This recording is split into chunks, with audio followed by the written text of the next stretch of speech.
kapatid? Nagbabalik na naman si Boss Lucio at syempre para sa video natin na to, another smartphone na naman ang ating pag-uusapan. At guys, mid-range ito ha. Ito ay mula kay Narzo. Nandito sa tabi natin ang Narzo 50 Pro 5G. So may mga rumors tayong naririnig guys na nagiwalay na ba si Realme and Narzo or hindi natin alam guys. So comment down below sa mga nakakaalam ko ano yung istorya talaga. Kung nagiwalay na ba talaga si Narzo or si Realme. So hindi natin alam or gumagawa lang tayo ng issue.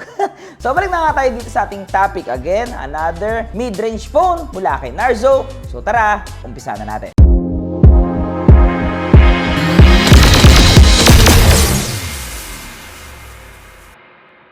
Ikaw ba ay content creator or aspirant streamer na naghahanap ng magandang streaming layout?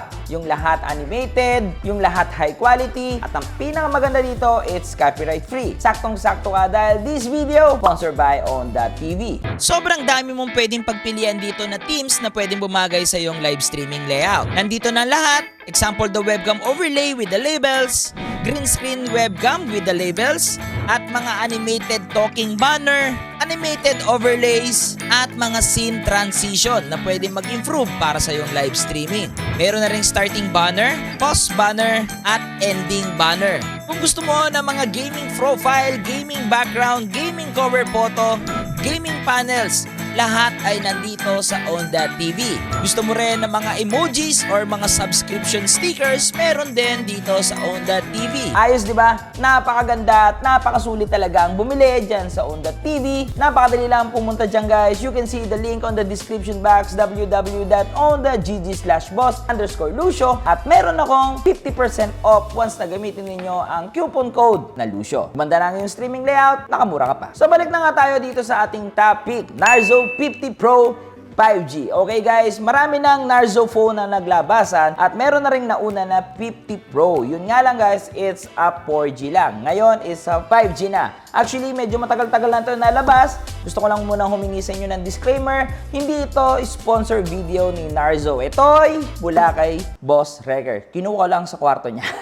Kasi nga, gusto ko lang i-review. Tignan natin kung sulit pa ba bumili ng isang mid-range phone. So, shortcut na tayo. Magkano nga ba ito sa market? Kahit fresh na fresh pa to. Pwede natin ito mabili ng 15,000 pesos and below. Depende na lang kung saan ninyo siya mabibili. Lazada, Shopee guys. Meron ako nakita 13,999, 14,999. It's up to you guys kung saan nyo gusto bumili, mga kapatid. Pero yun na nga, it's a 15,000 pesos under. Okay? So guys, dun lang siya. So, bubuksan na natin itong Narzo 50 Pro 5G. So guys, fresh from the bat. So mga kapatid, syempre pag Narzo yan, alam nyo na, ang box is a blue. Pagbukas, ayaw bumukas. Ayaw niya bumukas. Ayaw bumukas guys. Ayan, hatangan na natin. Bagong-bago. So unang bumugad sa atin dito, yung kanilang tagline. Okay? Feel the power. So guys, feel the power. Wala naman ako na-feel. So, ito, ang laman ng box na to. Tingnan natin. Okay, it's a jelly case, SIM ejector pin, syempre yung kanyang quick guide at yung warranty information mga kapatid or yung mga paperworks etc. Tabi natin yan, di natin kailangan yan. Ito na yung unit. Wow! Ganda! Hawak pa lang. Alam mo ng mid-range. So, tabi natin dito. Syempre, power brick at 33 watts. Okay? Power brick mga kapatid. At yung kanyang USB cord, USB Type A to USB Type C. So, buksan na natin tong phone na to. Yari tayo kay Boss Rek guys. Naunahan ko pa siya magbukas.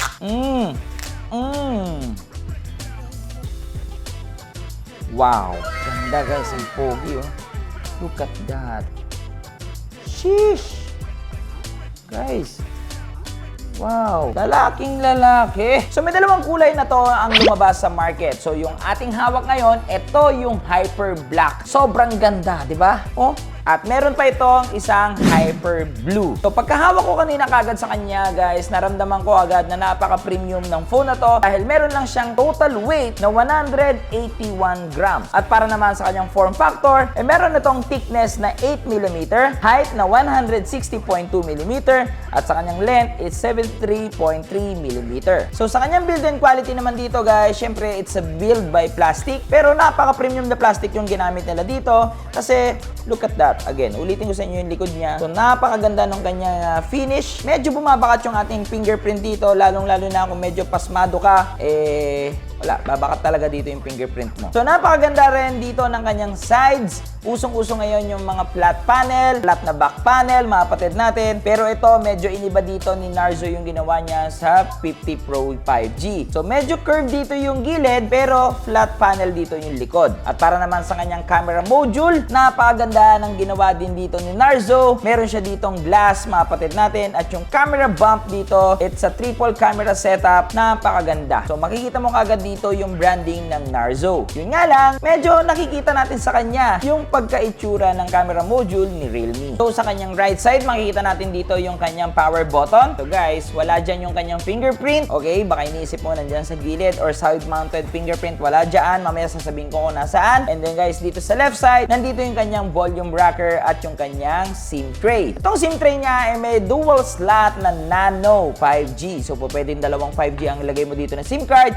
Yun nga lang guys, wala siyang extra slot para sa SD card. So dito sa ibabaw, mga kapatid natin, plain na plain lang. Makita lang natin dito yung butas. Siguro ito'y mic. Dito sa ilalim, makikita naman natin dito yung 3.5mm jack, yung kanyang microphone, at yung kanyang USB Type-C interface, at yung single speaker. Napakaganda, napakasarap hawakan netong Narzo 50 Pro 5G guys. Promise, napakaganda niya. So para sa isang mid-range phone, yan ang isa sa aking mga hinahanap. Yung komportable siyang hawakan, lalong-lalo na meron akong malaking kamay. Yun nga lang, nakita ko agad na downside dito, kung may maliit kang kamay, medyo mataas dito yung kanyang power button para sa mga maliliit yung kamay. So puntahan na natin kagad yung display, at ito yung isa sa mga interesting dito sa Narzo 50 Pro 5G. Dahil meron itong 6.4 inches Super AMOLED 1080 by 2400 pixel, at meron itong 90 refresh rate plus a 360Hz touch sampling rate. So yung 360Hz touch sampling rate ay hindi po yan yung resolution. So pag sinabing touch sampling rate, mga kapatid, ganon kabilis mag-response itong phone na to once na ikaw ay merong tinatch. Kaya kung ikaw ay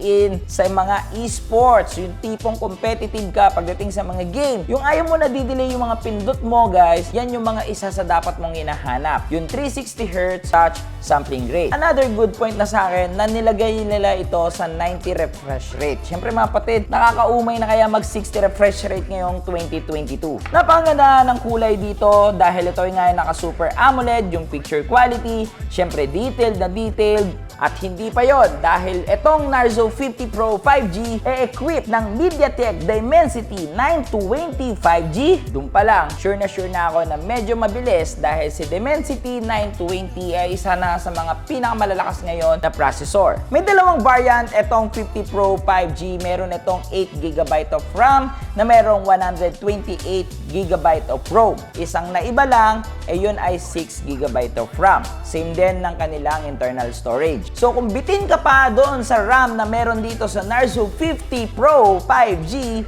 meron pa itong tinatawag na virtual RAM na pwede mong dagdagan using your internal storage. So pwede mo itong i-up ng 1, 3, hanggang 5GB of RAM, di ba? Kukuha lang siya doon sa iyong ROM. So gets mo ba? So yun yung purpose ng mga virtual RAM or yung tinatawag nilang DRE, the Dynamic RAM Expansion. So another plus point na naman para sa akin yon. So kung gusto mo ng gaming phone, pwede ko nang i-recommend kaagad sa iyo tong Narzo 50 Pro 5G. Siyempre, mga kapatid natin, this Narzo phone, mga kapatid natin, i-equip ng 5,000 mAh battery at may kasama pang 33 watts dart fast charging, mga kapatid natin, na adapter. At USB Type-C na yan ha.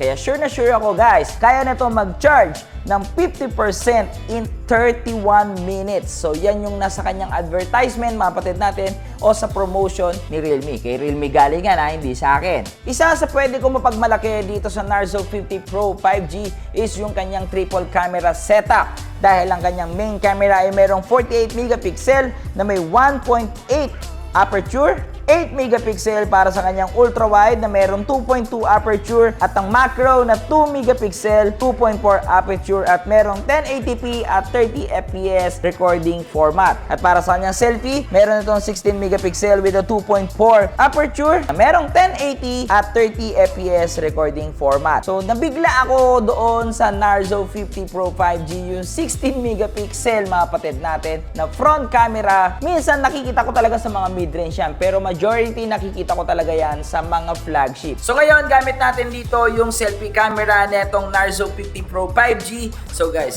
kayo na po yung bahala mag-decide kung maganda ba, okay ba, sulit ba. At yung kanyang microphone, mga kapatid, it's a internal, wala tayong nilagay na kung ano-ano. So yung kulay, medyo saturated, pero okay na yung kulay ng buhok natin dito.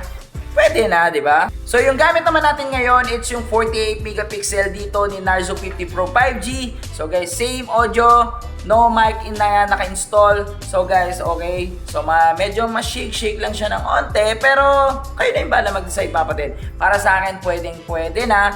Pero napansin ko lang guys, it's yung kanyang filter.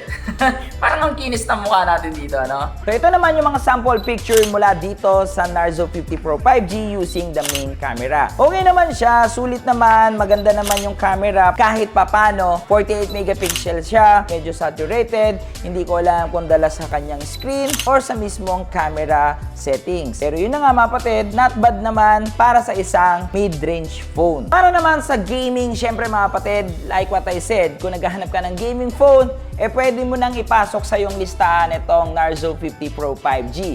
Dahil mga kapatid natin, napakasulit ng paglalaro ko dito ng Mobile Legends. Kaya nito ang high refresh rate with the high settings. Yun nga lang, walang ultra. Siyempre, naka-developer na yan kung maglalabas sila ng ultra settings dito kay Mobile Legends using the Narzo phone. Pero nakita naman natin na hindi ako nabibitin dito sa paglaro ng Mobile Legends. Same din dito sa Call of Duty. Kayang-kayang laruin dito ang magandang graphics at magandang settings. Napaka-smooth ng gameplay dito at totoo ngang nararamdaman ko dito yung 360 Hz touch sampling rate. Sobrang accurate ng aking touch plus the Super AMOLED screen. Sobrang ganda ng aking gaming experience. At ang pinakamaganda pa dito, may included ba na features dito si Narzo dahil meron itong Vapor Chamber Cooling System. So guys, yung features na yan ay tutulungan itong phone na to na hindi uminit. Siyempre guys, nakakairita naman maglaro dahil mainit na dito, di ba? Pero dito mga kapatid natin, wala yan dahil may ganun siyang features. So nasabi ko naman na dito yung mga key main features netong Narzo 50 Pro 5G. So guys, punta na natin yung ating verdict. Sulit pa bang bumili ng isang phone na ganito, mga kapatid? Para sa akin,